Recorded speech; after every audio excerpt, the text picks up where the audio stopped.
Hello, roommate. Hello, roommate. This is Miss Adrienne and my daughter Willow. Miss Carol reached out to me and said that you guys are going to be learning about different types of soils and sediments, and I thought I would give you a little refresher read of the Compost Stew book that we read a couple months ago when we learned about compost.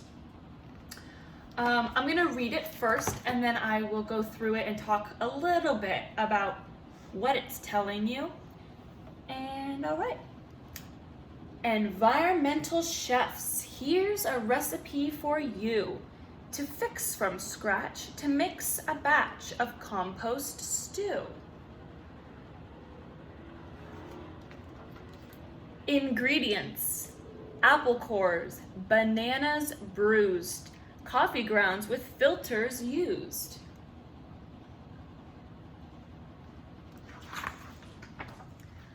Dirt clods crumbled, eggshells crushed, fruit pulp left behind all mushed. Grass clippings, hair snippings, and an insect or two.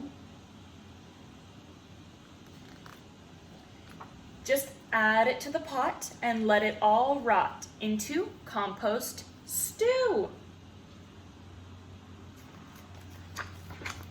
Save jack-o'-lanterns, kitchen scraps, laundry lint from dryer traps.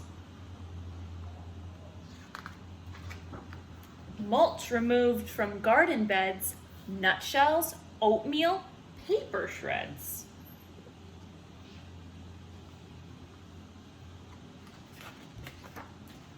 Quarry dust, rye bread crust, and seaweed strands a few. Just add to the pot and let it all rot into compost stew. Take tea bags plucked from long hot swimmings.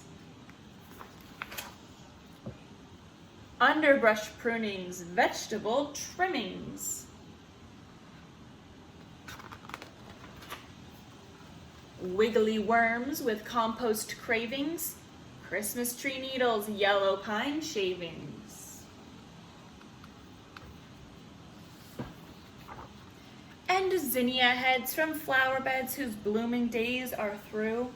Just add to the pot and let it all rot into compost stew. Moisten, toss lightly, cover, let brew. And when the cooking is complete, Mother Earth will have a treat. Dark and crumbly, rich and sweet. Now open the pot, and what have you got? Compost stew.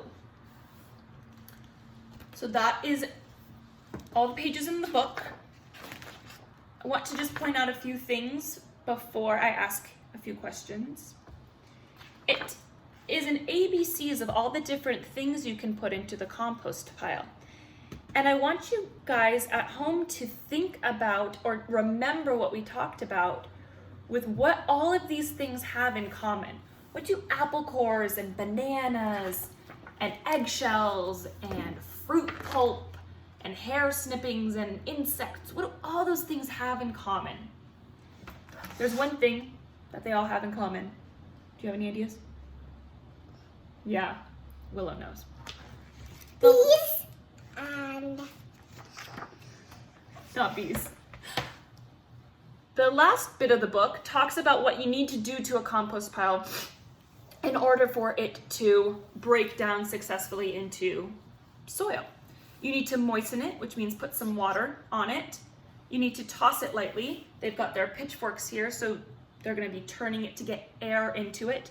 Compost needs water and it needs air along with all those other things.